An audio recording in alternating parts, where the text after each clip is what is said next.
Tyler Oliveira is one of those guys who just always wanted to be a YouTuber. Ever since he started uploading regularly on the site in 2018, one thing and one thing only has driven him, and that's getting as many views as possible. Like multiple times already, Tyler has completely changed up and revamped his content if it meant he would get more views. He's done vlogs, he's done pranks, and then he was in a MrBeast video, and then he kind of just became a MrBeast clone. Now, I wouldn't say Tyler's videos are bad, or I should say they're not poorly made. Like his quality, editing, structure, all that stuff is actually really good. It's really the substance of the videos that's the main problem. Creators like Tyler put being shocking and engaging above everything else. And Tyler surely isn't the first person to do this, and he definitely won't be the last. Like, this is a normal thing on YouTube. It's the type of mindset that leads someone to walk into a forest and film a dead body because think about how many views it would get, of course. When the only thing on your mind is how many views something would get and being shocking and engaging to your audience, you tend to shut off the part of your brain that is rational and reasonable. Like the first time I remember Tyler Oliveira going viral was a video where he tried to see how many paper towels it would take to absorb a swimming pool. But despite the fact that most of the conversation around that video was negative, Tyler's channel still saw a bump. And after that video is when he would end up hitting 1 million subscribers. So of course the takeaway Tyler had from this situation was not to be more responsible in the type of content you create. It was that if you do something shocking and stupid, sure, people will yell at you for a little while, but your subscriber count will go up. So for him, that became the foolproof plan to become a massive YouTuber, which is pretty much his only goal in life. So from that point forward, Tyler began upping the ante and building his brand off the back of shock value. That was until February 7, 2023, when Tyler uploaded a video titled Brent Rivera called The Cops on Me. A video I actually covered when it came out, but it and the 2 other videos I made on Brent Rivera were for some reason blocked and taken down later. Probably just a coincidence, I don't know. So the video goes, they were both at this hotel that sort of markets itself as being the most haunted hotel in America or whatever. And a lot of YouTubers go there and film stupid little pranks and stuff at it. Honestly,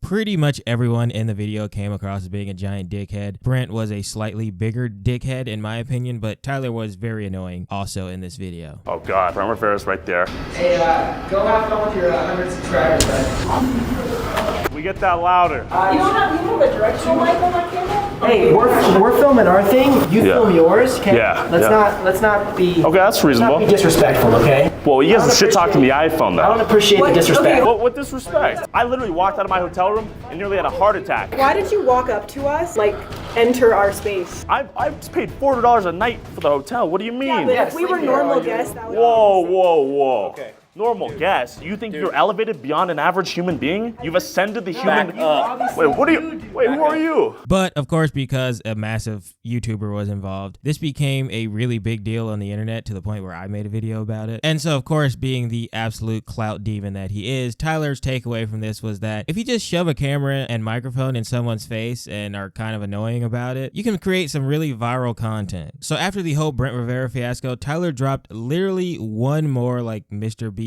challenge style video, and then ever since then he's just been doing the whole man on the street investigative journalist thing he's been doing for the last year. And for the most part, this worked out for Tyler. His subscriber count and views have been exploding, but unfortunately for the rest of us, the type of content that he was creating was becoming more and more problematic. There just has to be a level of care and responsibility when you're making the type of content that Tyler is creating at the moment. And I know that Tyler likes to claim that he's a YouTuber turned investigative journalist, but that's just not the case. He's still just a YouTuber, and there's absolutely no journalism happening on his channel. Journalism requires someone to do their proper due diligence and give an accurate representation of facts, 2 things that are typically at odds with creating the most viral, sensational content out there. So as you can probably guess, Tyler's new investigative journalism style videos have about as much tact as you'd expect from someone who brought us, I flew a Charizard across America. I survived 69 hours using only a spoon and surviving in the desert for 7 days. No food, no water, no shelter. It's just so weird to see someone going from being a blatant MrBeast clone to making the worst version of something you see on Inside Edition. I investigated the city that banned police. I investigated the city where only criminals live. I investigated the most dangerous city in America. Now this is the part of the video where we're going to play a little game. It's called Let's See If You Can Point Out the Similarities in the stock photos that Tyler uses anytime he wants to represent a criminal in his thumbnails. One of the first videos that showed just how far Tyler was from having even a crumb of journalistic integrity integrity was, I investigate the underground city of mole people. In this video, Tyler spun this entire narrative about how a local charity had put a hit out on him because he was like some whistleblower about to blow the whole case on this secret underground society under Las Vegas. In reality, it was just these people trying to make sure that Tyler wasn't going to be dehumanizing and mostly worried about his safety, because in essence, this video is just him, a complete stranger from out of town, walking into like someone's home with a camera and a microphone, which is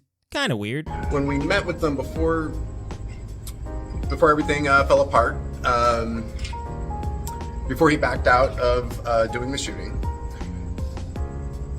we informed him that, we make sure everyone's respected. We don't tolerate any language like mole people. We specifically told him this, and he acted like, oh yeah, I'm with that. Oh yeah, that's terrible. It's dehumanizing. It's hurtful to those who live down there to be called this term. And we've had problems with people using this term in the past. We informed him of it. He assured us he wouldn't use it. Now, of course, when he backed out of doing the whole shoot, he just felt free to go ahead and title the video in such a way and make that thumbnail, that hideous thumbnail. So this is one area that was, he failed as a person because he chose to be hurtful and exploitive. After assuring us he understood the problem with this term. I honestly think that's what she wants to capture, and not actually deal with a homeless person, but pretty much a fentanyl using zombie. Right. He's hitting crack or Fetty. And that is what she wants to be able to capture, and he's exploiting that sickness and that illness of that person. Right. Rather than dealing with A low-red, like erudite cat like yourself Yeah. who happens to be living out here. So Tyler went into this situation wanting to cut agitative propaganda, trying to show how like violent and unsafe homeless people are. Of course, when the local charity wasn't interested in being a part of that, he just spun up this whole narrative and then went and found some weird, shady, like homeless expert who is apparently involved in some really messed up stuff, but more on him later. Of course, this is not the only time Tyler put shock value over accuracy. His "I investigated the country where every drug is legal" upload is arguably worse. Like right off the bat, even the title of this video is just a blatant lie. He didn't go to a country, he went to Vancouver, which is a city in Canada. And for those of you wondering at home, no, all drugs are not legal in Canada. In the city of Vancouver, some substances in certain amounts were just decriminalized, which is a completely different thing than he's claiming is happening here. Like, decriminalization measures doesn't mean I can go down to the corner store and buy a kilo of cocaine and just start doing lines in the streets. Decriminalization, which for the record, I think is a generally good thing, just means that being addicted to certain substances will no longer like carry a criminal sentence, because it is not a crime to suffer from addiction. It is a public health issue. We should be treating addiction like the illness it is and not throwing someone in jail just because they had like a dime bag on them. However, despite these distinctions, that did not stop Tyler from claiming in the video multiple times that all drugs were made legal here, and then turn around and blaming the fact that all drugs are legal on this imaginary crime wave that's happening in Vancouver and the homelessness crisis, which I shouldn't have to clarify, but just for the record, no, that's not the case. Like, sure, Canada might have the worst housing market in the first world, but I'm sure that doesn't play a role in homelessness at all. It's just because you can go exchange your needles for clean ones now that there's just way more homeless people. This is Vancouver, Canada, a city that made every drug legal. Drug addiction, overdoses, homelessness, and crime. Drive. All drugs are good and balanced. God made all drugs. A few side effects of decriminalizing every drug since January 2023. This video is one of Tyler's worst and honestly one of the most disgusting things I had ever seen. On top of trying to spin things like safe injection sites and needle exchange programs as bad for some reason, he then goes on to just film a random dude ODing on the side of the street. And he like sounds kind of happy about it. I'm not happy that the guy's dying, but happy that he got this content, because in his mind, that's not a person experiencing pain and suffering. That's some sick shot for his vlog. This very second is not a great time. Okay, got it. Should we get out of here? No, it's just I've got somebody who's just OD'd outside. Oh, so that's an overdose. Okay. That is what a methamphetamine with sleep exhaustion overdose looks like. Meth overdose in real time right now. Ambulance is probably coming for him. You can look at Dana doing his thing. So this is complete chaos. yeah, this is an active overdose in real time right there. We are completely surrounded by active users. This video does provide one of the funniest clips I've ever seen. Tyler and his homelessness expert go into a convenience store, and because they're selling like novelty bongs and lighters and stuff, Tyler basically accuses the owner of this store of being like the propagator of the entire drug problem in Vancouver, which is crazy. In hopes of escaping the fumes of meth I just inhaled, I walked into a nearby convenience store and noticed it was filled with pipes, bongs, torches, and every other tool a drug addict might need to fuel their drug addiction. Look at this all right here. Oh, you're not allowed to take pictures. Okay, real quick. Not allowed to take pictures, man. The angry convenience store owner pulled up on his scooter. You have any authority? I don't even know what you're talking about, man. Huh? We're talking to him. We're talking to him. Why did you took the picture? Oh, we thought it was interesting, yeah. Why are you selling torches? I didn't pay for the taxes. Okay, then what's the problem? I'm not saving the cash. Yeah, we deleted everything. Just go walk away. We're Do done. you have any authority? We're not doing this. Do you have any authority? Let's call it a day. Next time you come into my store, okay? He's pissed because we caught him selling pipes and torches in his convenience store, capitalizing on the drug epidemic out here. Like, yeah, man, I can't imagine why a store that's open 24 hours and sells junk food would also sell bongs and lighters. Like, I just am not seeing any correlation between those two things being sold in the same place, except that the owner of this, like, mom and pop store wants to keep every person in Vancouver homeless and addicted to drugs. Like, yeah, you got them. But this is the type of straws you have to grasp at when you're trying desperately to push a narrative that just simply doesn't exist. Because Tyler isn't just some independent journalist trying to show people of the world the way things are. He's a propagandist who's only driven by getting as many views as possible on YouTube and therefore enriching himself more. So when he says that all drugs have been made legal in Canada, he knows that's a lie, but it's a more catchy title. And when he says that the fact that all drugs are legal is the reason that there's like so much more homelessness and crime in Vancouver, he also knows that's a lie, but it weaves a better narrative for his video than like explaining the complexities of the Vancouver housing market or delving into crime statistics. Like,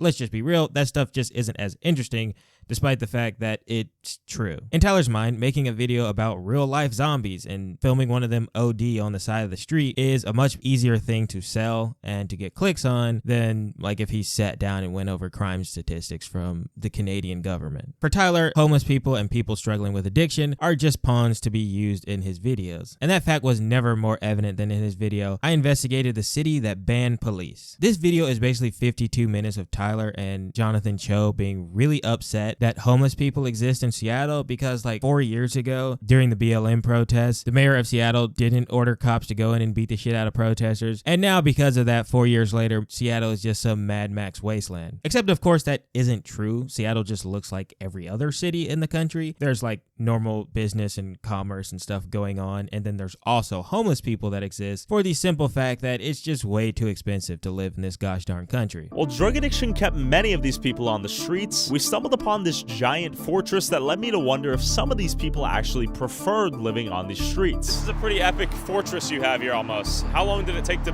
build this? It's not done yet. You feel safe out here? It almost feels like home, I guess. Is fentanyl the biggest drug out here? Biggest drug out here? Yeah. Probably oxygen. Oxygen. Yeah. Okay. Fair enough. Hey there. How's it going? Is it too cold for you out here? Not in this blanket. Okay, fair. Do you need any help from anyone? And if so, how could someone help you? I don't need any more help. Okay. I got all the things I need. Notice what he said.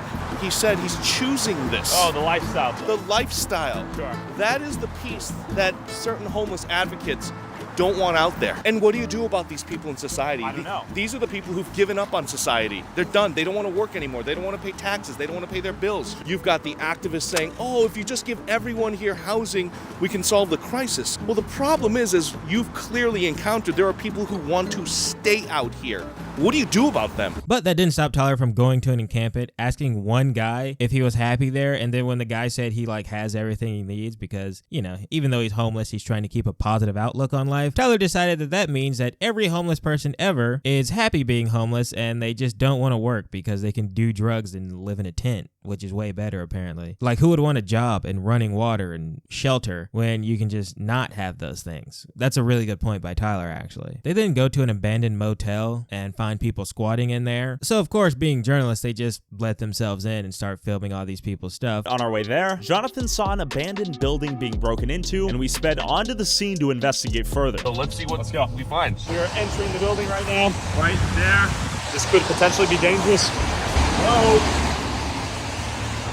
You don't live here, sir. was sitting here. You're squatting. Yeah. Okay. Okay. You want me to get my stuff? I mean, Okay, they don't want people living here. Okay, well, I'll get my stuff. I got some clothes and stuff here, so. Would you like to talk real quick now that we're here? We're not the police. No, I'm saying I'll get my stuff and go. Would you like to share why you're here? We saw you. I'm homeless. You're homeless? Yeah. Okay, so you're squatting here?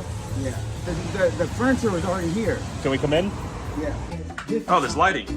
Who's back here? No one. Okay. This is actually. Okay, let's check it out. This is my, I got my steel saw, my tools right here. We got propane tank right here. Propane tank. Oh, you got all your tools. I'm a boss.